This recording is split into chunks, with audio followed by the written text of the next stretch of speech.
Živijo, je? Živijo. Katere alge imaš danes sabo? Danes imam hiziki alge, ki so značilne po tem, da vsebujejo veliko kalcija, recimo 10-krat več kalcija vsebujejo kot mleko v enaki količini, poleg tega pa seveda tudi ostale minerale in vitamine, ki so klasične za alge na splošno.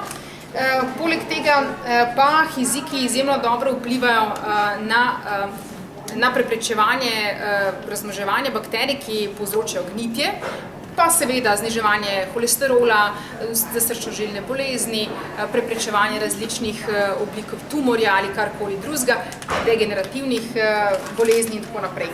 Hiziki so prav posebej dobre zaradi tistega kalcija, ki nam ga seveda primanjkuje in ki se zelo lahko absorbira v telesu.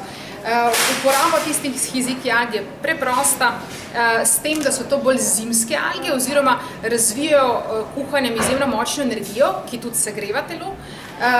Zaradi tega se največkrat tradicionalno uporabljajo čez zimo in se kuhajo dlje časa. Recimo namakajo se, zdaj odvisno, lahko tudi kakšnih 15-20 minut v mlačni vodi, potem pa se kuhajo v tem zimskem času tudi do 50 minut. Čeprav ni nujno, lahko tudi recimo kakšnih 30 minut, ampak tradicionalno pravim jih kuhajo dlje časa.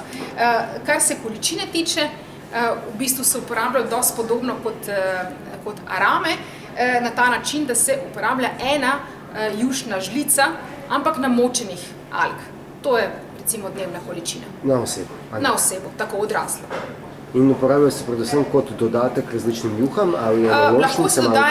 Lahko se dodaja v juhe, lahko enolončnice, lahko pa se dela priloga, recimo se prepraži čebula in pol se dodajo tiste alge, ki se še dodatno pražijo, v tem primeru malo krajši čas, pa se dodaja recimo različnim drugim jedem ali kot sama priloga.